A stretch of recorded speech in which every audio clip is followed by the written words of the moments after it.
The moon, closest neighbor to Earth.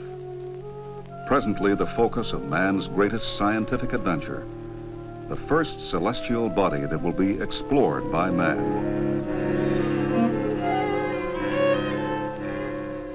Landing men on the moon will be a truly great achievement, but only the beginning of a new era in space exploration. No one can predict the exact missions that will follow in the years and decades ahead. But the most exciting possibilities will require the acceleration and deceleration of very heavy loads, such as the maneuvering of large Earth-orbiting spacecraft.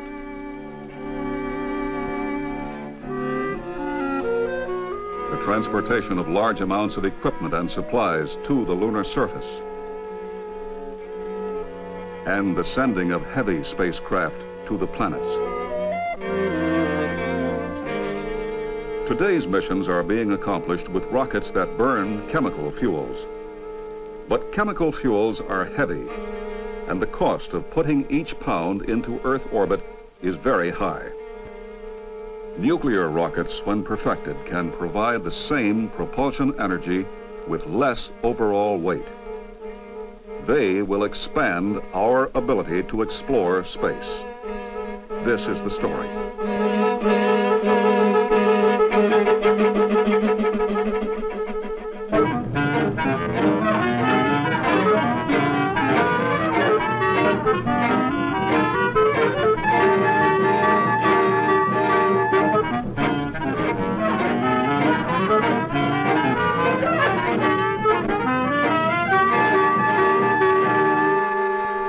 This is Saturn V, the most powerful launch vehicle being built by the United States. A three-stage rocket that will place the Apollo spacecraft in the vicinity of the moon.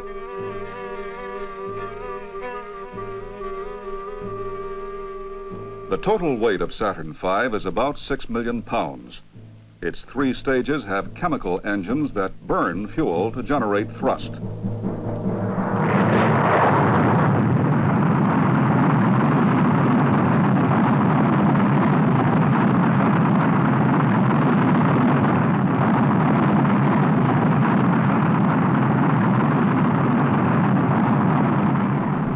The first and second stages provide most of the energy needed to put the third stage and the payload, about 250,000 pounds, into Earth orbit. At present, only chemical rockets can provide the high thrust needed to do this job.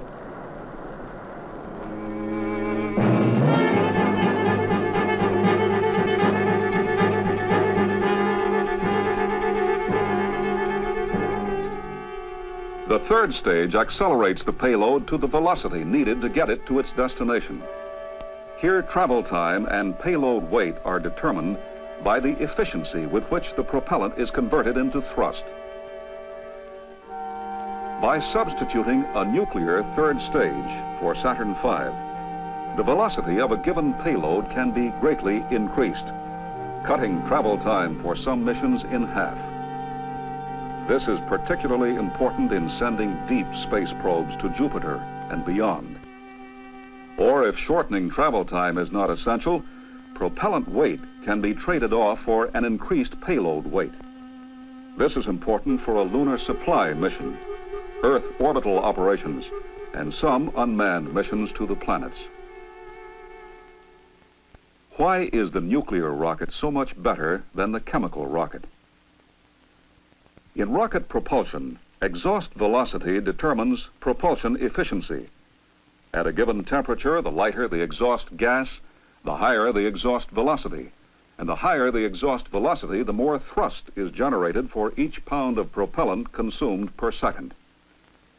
The nuclear rocket merely heats hydrogen, the lightest element of all, and expels it at tremendous velocity. Chemical rockets burn fuel to produce exhaust gases that contain heavier elements. So at the same exhaust temperature, the exhaust velocity is much lower, and each pound consumed per second produces less thrust. Rocket efficiency is stated in seconds of specific impulse.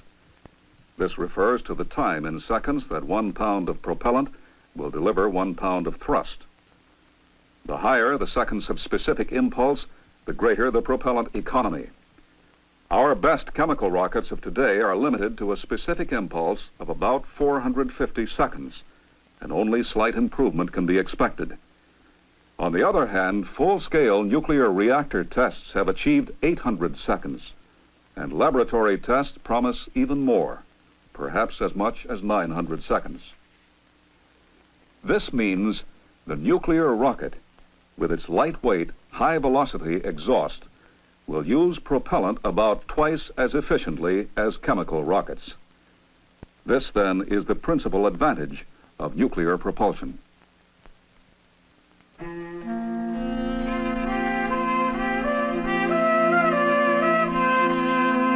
It was at the AEC's Los Alamos Scientific Laboratory, high in the mountains of New Mexico, that the first steps were taken. Here, in the mid-1950s, scientists set about to determine if nuclear energy really could be used to provide rocket propulsion. Theoretical studies and early experimental work revealed many problems that would have to be solved.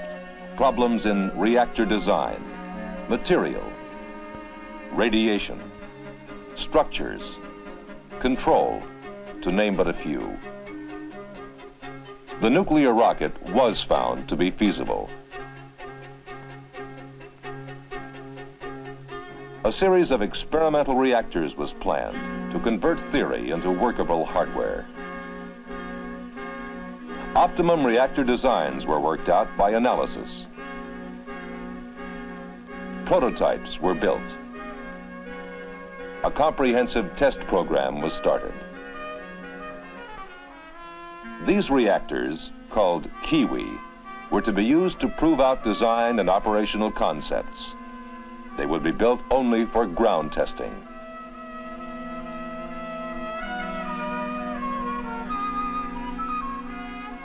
All Kiwi power tests took place at the Nuclear Rocket Development Station at Jackass Flats, Nevada. Here in the desert, scientists and engineers checked the actual performance at various power levels and for various time periods. Each experimental Kiwi reactor was received in sections, assembled and checked out in a special reactor maintenance, assembly, and disassembly building called simply RMAD. When the reactor was ready for testing, it was placed nozzle up on a special rail car and delivered to the test stand a mile or so away. This car could be controlled from a remote station. Liquid hydrogen from nearby storage tanks was pumped through the reactor. First tests were begun in 1959 and were run to the 100 megawatt level, about 1/10 of Kiwi's ultimate goal of 1,000 megawatts. Later tests, beginning in 1962, operated at the full 1,000 megawatts. Films of these early tests show the flaming torch on the test stand that burns off the hydrogen exhaust gas and prevents an explosion hazard to the test facilities. Upon completion of these tests, each reactor, by then radioactive, was transported by remote control back to the RMAD building for disassembly and inspection. Here, men working behind shielded walls used remote-controlled manipulators to remove the components for careful checking and analysis. Each test firing added information that helped scientists evaluate the reactor's performance and enabled them to make adjustments and corrections before the next reactor was assembled. But not all tests showed perfect performance. In this one, for example, the flashing in the exhaust gas indicated a structural breakup caused by excessive vibration. Extensive redesign and testing were needed to correct the flaw.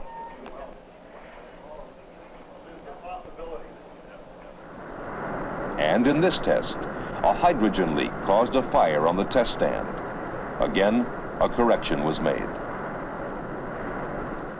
Each test brought the scientists a little closer to the performance they were seeking, until finally, in September 1964, The 8th Kiwi reactor was brought up to full power and held for 8 minutes.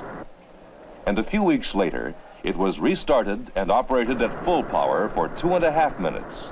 Specific impulse, about 750 seconds. This concluded the Kiwi test series. It had proved that a nuclear reactor could be built that would power a spacecraft. The next step, already underway, was to develop complete engine technology. This project was called NERVA, Nuclear Engine for Rocket Vehicle Applications. It was to be a combined industry-government effort headed by the Space Nuclear Propulsion Office, a joint NASA and Atomic Energy Commission activity. The principal contractors were to be Aerojet General Corporation and Westinghouse Astronuclear Laboratory. The NERVA technology reactor, given the letter designation NRX, was essentially the same as Kiwi, but now the contractors had to extend its lifetime and put it into an engine configuration. Here is how the nuclear rocket engine will work. The reactor is a solid core, heat exchange type, cylindrical in shape. Fission of uranium atoms in the core is the source of heat. A reflector made of beryllium surrounds the core. The core consists of many graphite elements impregnated with the uranium-235 fuel. The core contains a number of channels running down its length. Hydrogen passing through the channels picks up heat generated by the fission process. The channels are coated with niobium carbide, a material which resists the corrosion that would occur if the hot hydrogen were allowed to come into direct contact with the hot graphite. The hydrogen is stored in a liquid state to achieve the lowest possible volume. The flight model will use about 1/3 of a million gallons for a 30-minute firing. To start the engine, the cold liquid hydrogen at minus 420 degrees Fahrenheit moves through a pump down to the nozzle, through internal passages in the nozzle walls, and back up inside the reactor pressure shell and reflector. This cools the nozzle, the reactor shell, and the reflector, and at the same time warms the hydrogen. The hydrogen then passes through the hot fuel elements where it is heated to about 4,000 degrees Fahrenheit. From there, it is expanded through the nozzle to provide thrust. The bleed line carries some of the hot hydrogen back to drive the turbo pump. The whole engine system is amazingly compact for a nuclear power source. The reactor works through fission of uranium-235, which constantly emits nuclear particles called neutrons. When reflected back toward the reactor, these particles will set up a chain reaction, generating terrific heat. The heat is controlled by rotating rods installed in the beryllium reflector around the reactor. The rods are also made of beryllium, but one side is coated with boron, which absorbs neutrons. Initially, the rods are turned so the boron side is toward the fuel elements, and sufficient neutrons are absorbed to prevent nuclear fission from starting. Beryllium reflects neutrons. By turning the beryllium side toward the elements, a point is reached where sufficient neutrons are reflected for fission to begin. The amount of heat produced depends upon the position of the rods. Heat increases as more of the beryllium side turns toward the core. When the desired rate of heat production is reached, the rods are turned back to stabilize it. Heat decreases as the rods are turned back. When the boron side absorbs enough neutrons to halt the fission process, heat is no longer generated. These rods can be operated by remote control.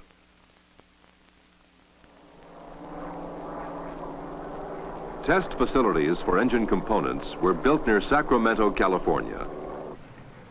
The problem? Get adequate performance with minimum weight. The pump must move huge quantities of liquid hydrogen under pressure at minus 420 degrees Fahrenheit, while the hydrogen-cooled nozzle must expand high-pressure gaseous hydrogen at 4,000 degrees to low pressure.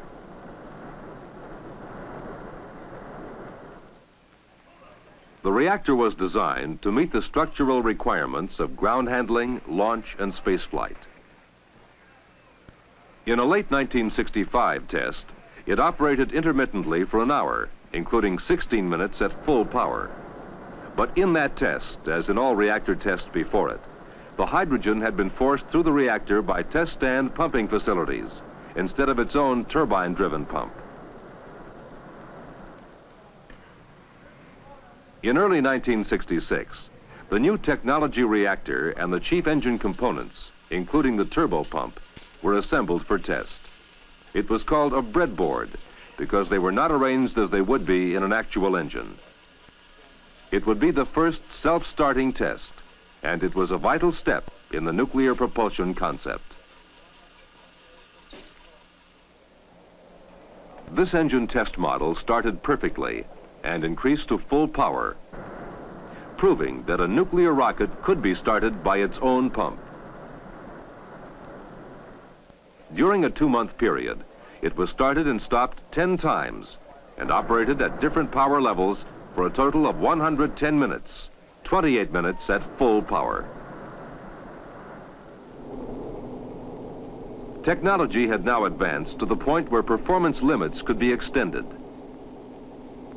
Work was already underway to increase reactor power and operating time. In February 1967, this reactor, the Phoebus 1B, was operated at a power level roughly equivalent to 75,000 pounds of thrust.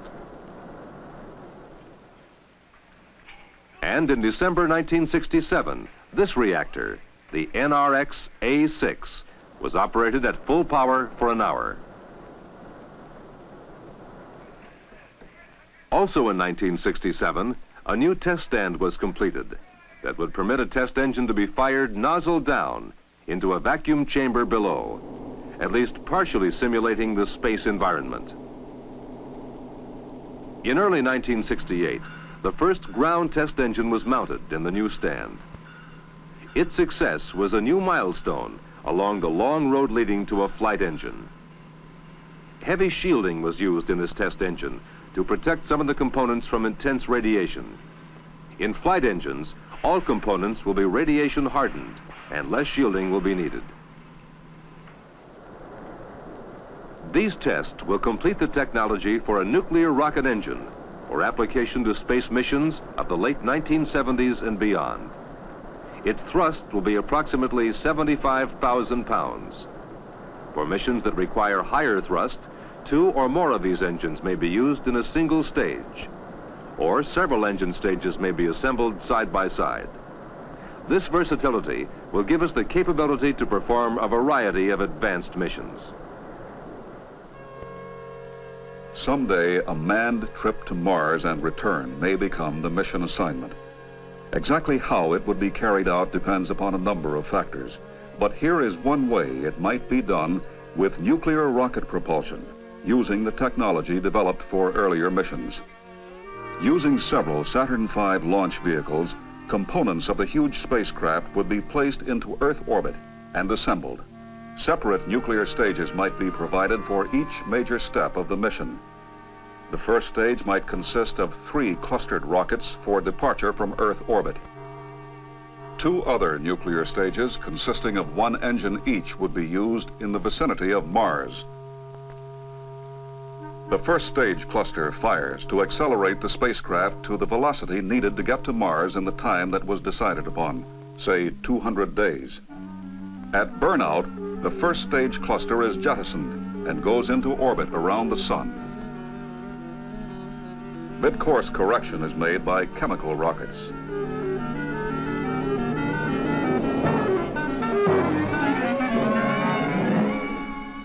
About 200 days later, the space vehicle approaches Mars. There it is slowed down by a single nuclear rocket and enters an orbit around the planet. The used second stage is put into a higher Mars orbit than the space vehicle.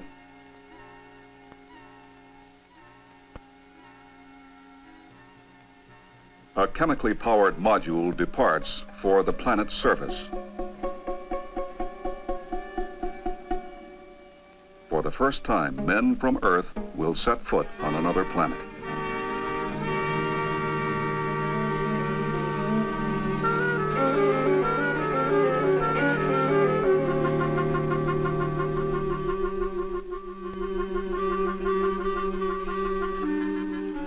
For the return trip, the module is lifted by chemical power back into a Mars orbit, where it docks with the main space vehicle. The men transfer to the main craft and jettison the module, leaving it in an orbit around Mars. A third nuclear rocket accelerates the vehicle for the return trip.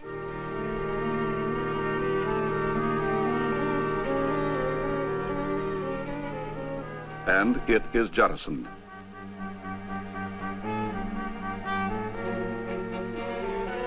Again, mid-course correction is made chemically.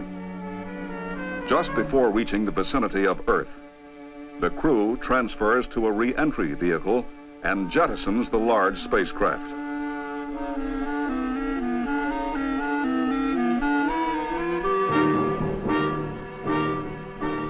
Chemical rockets slow down the vehicle to re-entry speed, and they are jettisoned.